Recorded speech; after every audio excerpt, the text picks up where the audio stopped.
සියලු දෙනාටම ආයුෂ බොහෝ වේවා කියලා ප්‍රාර්ථනා කරනවා.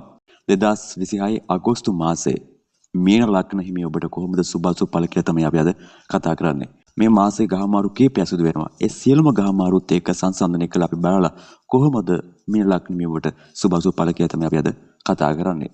අපි මුලින්ම බැලුවොත් මීන ලග්න හිමි ඔබ දන්නවා ඔබට ලග්න එරස්ට් එකක් පවතින බව. ඔබට මේ මොහොතේ ලග්න එරස්ට් එකක් පවතිනවා.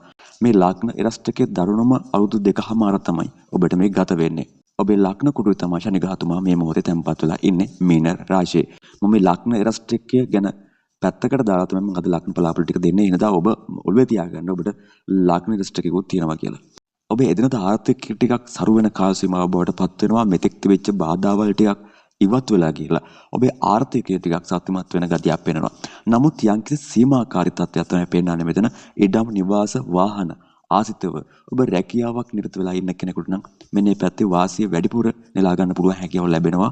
ඒ ආසිතව රැකිරක්ෂා කටයුතු කරන අයට ඔබේ ආර්ථිකය සත්‍යමත් කරගන්න ඔබට හැකියාව ලැබෙනවා මේ මාසේ. ඒ වගේම තමයි මීන ලග්නෙමි ඔබේ විවාහ ජීවිතය ඇතුලේ ප්‍රශ්න ගැටලු ඇති වෙන කාල සීමාවක්. පුංචි ගිනිදැල් ටිකක් දැවෙන කාල සීමාව බවටපත් වෙනවා. ඒ නිසා ඔබට මේ මාසේ තමන්ගේ විවාහ ජීවිතය ආරක්ෂා කරගන්න ගන්න තියෙන උපරිම දේ ඔබ මේ මාසේ අරගන්න ඕන.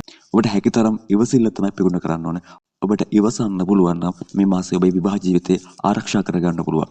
ඔබේ සහකාරයාගේ හෝ සහකාරියගේ ප්‍රශ්නයකුත් නෙවෙයි. මේක ගහ බලපෑමක්. ඒ නිසා ඔබට සිදු වෙනවා මේ මොහොතේ ඉවසන්න බැරිම තැනක් ඉවසලා නිහඬව සිටින්න. එහෙම වුණොත් එimhe ඔබේ විවාහ ජීවිතය ආරක්ෂා කරගන්න හැකියාව ලැබෙනවා. මීන ලග්නෙමි ඔබ මේ අගෝස්තු මාසේ 1 2 3 කියන දිනවල ඔබ ටිකක් ජලයෙන් පරිස්සම් වෙන්න.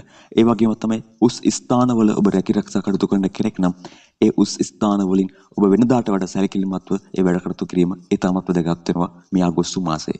ඒ වගේම තමයි මීන ලග්නෙමි ඔබට දීර්ඝ කාලයක් පවතින යම්කිසි රෝග පීඩාවක් තිබුණා මෙන්න මේ කාල සීමාවේ ඔබට සුව අතට හැරෙන ලකුණු පහළ වෙනවා.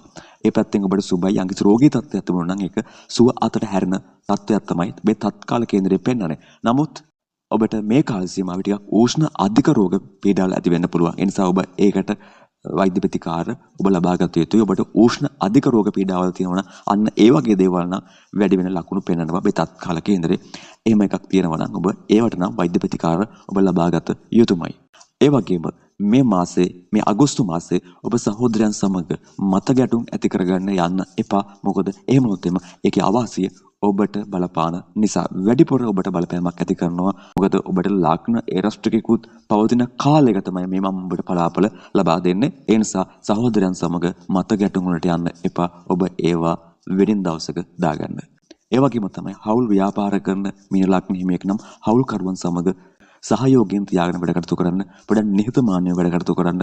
මොකද ඒගොල්ලොත් එක්කත් ඔබ සාඬු සරුවල් කරගන්න යන්න එපා. මොකද අලාභ හානි වෙන එක ඒක සාමාන්‍ය දෙයක්. ඔබේ ගහචාරයත් එක්ක සමහර විට ආර්ථිකයේ පවා කඩා වැටීම් තියෙන්න පුළුවන් මේ එරස්ට් එක තියෙන නිසා. ඒ නිසා ඔබ හවුල්කරුවන් සමග වැඩ කටයුතු කරද්දී ඔබට තියෙන මානසික පීඩනය තවත් කෙනෙකුගේ පිටින් යවන්න හදන්න එපා. ඒ නිසා ඔබ උත්සාහ කරගන්න ඔබේ මානසික පීඩනය අඩු කරගන්න. ප්‍රශ්නය තියෙන තමන් ගාව බව ඔබ හඳුනාගෙන වැඩ කටයුතු කළොත් එහෙනම් ඔබට ඒවයි තියෙන අසුබ ඵල ඔබට නැති කරගන්න පුළුවන් හැකියාව ලැබෙනවා. හැමදාම සුබ ලැබෙන්නේ නැහැ. හැමදාම අසුබ ලැබෙන්නේත් නැහැ. සෑම රිදී රේඛාවකම අඳුරු වලාවකුත් තියෙනවා. සෑම අඳුරු වලාවකම රිදී රේඛාවකුත් තියෙනවා. අපිට තියෙන්නේ මේ සිදී රේඛාව මොන වගේ එකක්ද අඳුරු වලාව මොන වගේ එකක්ද කියලා අවබෝධ කරගෙන අඳුරු වලාවෙන් රිදී රේඛාව දකින්න එකයි. එහෙමනම් මම අදට වීඩියෝ එක මෙතනින් අවසන් කරනවා. තවත් වීඩියෝ එකකදී හමුවන බලාපොරොත්තු තියාගෙන අදට සමු ගන්නවා. ඔබට ජයක්ම වේවා කියලා ප්‍රාර්ථනා කරනවා.